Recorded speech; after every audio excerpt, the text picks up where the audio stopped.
Alright, I guess I'll sit on the bed like a normal person. Hello everyone, and welcome. My name is CringeMcCringle here on YouTube, and welcome back to another video review. First things first, we hit 1,000 subscribers. Hell yeah. Let's go. Thanks everybody for subscribing, and thank you to everyone who continues to watch these videos. I do appreciate it. Originally, this video was going to be the Costco exclusive Battle Ops Bumblebee, you know, this big shiny gold bastard right here. But looking at the TF Wiki, it turns out that he has gold plastic syndrome. So, yeah, I guess apparently his knees are super fragile, and I went to go transform him, and I tried to bend his knee, and it just wasn't going, so I was not pushing it. If anything, I'll just do a review on the regular Battle Ops Bumblebee. Didn't know that was a thing, so I just decided we'd skip that, and we'd push the schedule forward a little bit, and this week we would talk about Transformers, Revenge of the Fallen, Black Soundwave. Here we have yet another Takara Black repaint. However, this particular figure was exclusive to the, and I have to look at my computer because I'm not going to remember this, the C3X Hobby Show in Japan, and it came out in 2009. And as you can see, it is a black and red repaint of Revenge of the Fallen Soundwave. So, let's take a closer look at this guy in robot mode. This repaint is very much inspired by that of Soundblaster, the reborn version of Soundwave in the G1 continuity. And like most other Takara exclusives, this guy is rad. In my opinion, black suits this mold beautifully. I love how it looks, especially with the molded in red plastic accenting the black in the shoulders, arms, and legs. He is hit with some very nice gold highlights on the chest and also has some clear red plastic. This three-circle design is very unique even for Baver's characters. It really is a shame that we never got to see Soundwave's robot mode in the Revenge of the Fallen movie. It's also a shame that the Studio Series figure of this guy doesn't look even remotely close to this, especially now that concept art characters have been released in Studio Series. Hasbro, please remake him, but better this time around. Now, why is this figure better than the one that was made 11 years after? Let's talk about that. So, some design choices I particularly like about this figure. The head is amazingly Soundwave. He's got the classic 4 antenna design, which seems to be very akin to the movie-style Decepticon logo. Very scary and intimidating, especially when it's molded in black. His visor is painted in gold, and the face is painted in silver. Shoulder pads can be split into 2 pieces, so you can kind of set them up however you want. I personally like the look of the second half being folded down, as it gives him more layers and a lot of bulk. Arms are a little on the small side, but the red spikes protruding from the forearms are a neat design choice. Legs are also on the smaller side, and he's got some giant feet, but they don't do much to help stabilize him.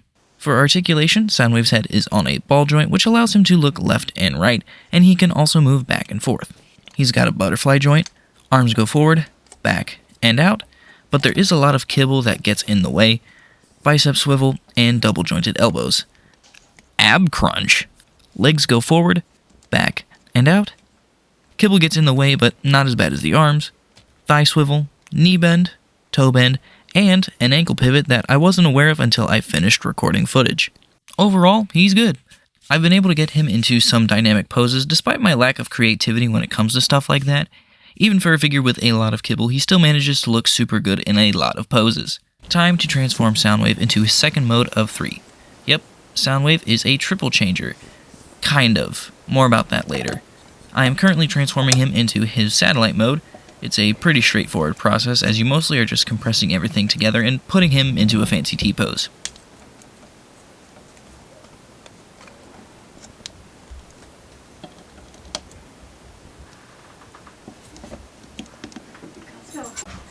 No, they were just blue.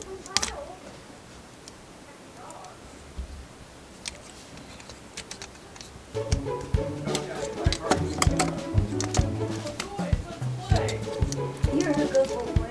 And you no.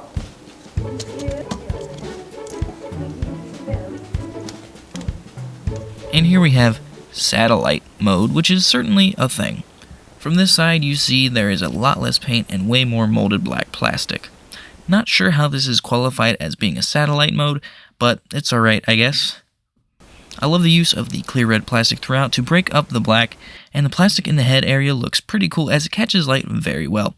And if you flip him over, the facade completely fades away. Now on to Vehicle Mode, which consists of an entire 3 steps. And here we have Vehicle Mode, which, yeah, is the exact same thing, but now the left and right pieces have moved up, flattened out, and the red spiky bits are aiming down now. Personally, I prefer this alternate mode over the other one, but they're both pretty much nothing modes, and there's nothing new to talk about, so I think it's time for me to wrap up today's video. Overall, Revenge of the Fallen Black Soundwave is quite a good toy. He's a little bit fiddly, but, you know, a Soundwave never looks bad in black. Not even this wild design. He's got good posing potential, a wonderfully evil robot mode, and 2 alt modes that can give you some different display options. But like I said earlier, he's a little bit of a fiddly mess. That is kind of his downside. But I think he's good. If I remember correctly, I paid $80 for him, which isn't too bad. You know, for a Japan exclusive, that's not bad at all. And I will wrap things up right about there. So that will do it for today's video. So I will see you all next week, and hopefully soon I will have a, what's the word? Like a sit-down type of episode. But we'll see how far I get. I do have a trip next week to Disney World. So I have to kind of cram out the next 2 reviews, which is this one and next week. But no hints this time. So anyways, I'll see you guys next week. Have a good one.